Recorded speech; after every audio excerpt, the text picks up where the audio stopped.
We'll just start with step number one, which is to determine your budget. So first and foremost, before you even think about where you want to go, you have to figure out how much you're willing and able to spend on your trip, because this will really determine where you're actually able to travel to, how long you can afford to go for, and all sorts of things like that. So the first thing you want to do is to try to get a ballpark estimate of how much money you have to work with. And then the next thing I would do is, one, check the cost of transportation from your home to that place. So whether that's a flight, a train, a bus, whatever it is, look into how much it's going to cost to get there, because that can really determine whether you're actually able to travel there. So if you're looking for a flight, two of my favorite sites are Skyscanner and Kiwi.com. So I usually just hop on their apps and figure out what a round trip flight would look like, what the average cost is, and that's a pretty good indicator of whether you can even afford to travel there.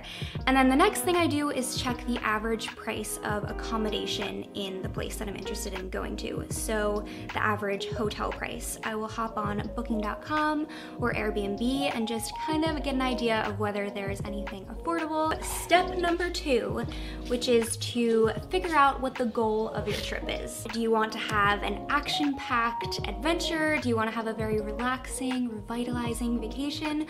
What is the goal of your trip? This will help you with the planning process, because you can really focus on the best things to plan for what you want to actually bring home with you at the end of your trip.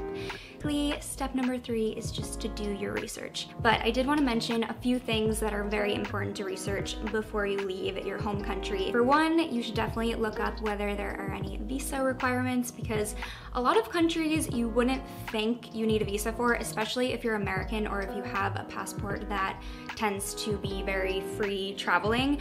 But you need a visa for Vietnam, for example. You can't get one on arrival.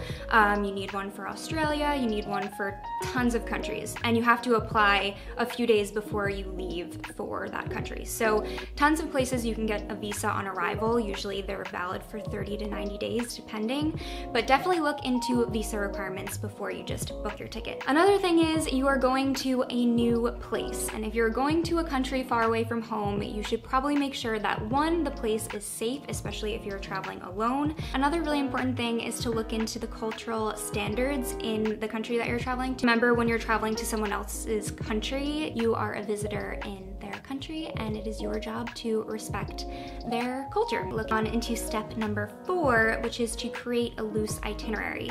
So it totally depends on what kind of trip you're taking. Again, if you just want to go chill on a beach for a week, then you shouldn't really have to do a ton of planning as far as creating a itinerary goes. But if you are planning on kind of traveling more and moving from place to place, it probably is a good idea to plan at least a little bit day by day. Then I try to plan about one thing that is to book your flight, or if you're not flying, your transportation, and book your accommodation. So I would definitely recommend booking your flight if you're flying far in advance, not too far, but you can definitely save some money if you book at least like 3 weeks in advance. I think 3 weeks is actually the cheapest statistically. I'm not totally sure, it definitely varies by airline. And then as far as accommodation goes, I recommend booking at least your first, second, and third night, just so that you know that you have some place to stay when you get there. And it totally depends on whether it's high season or low season where you're traveling.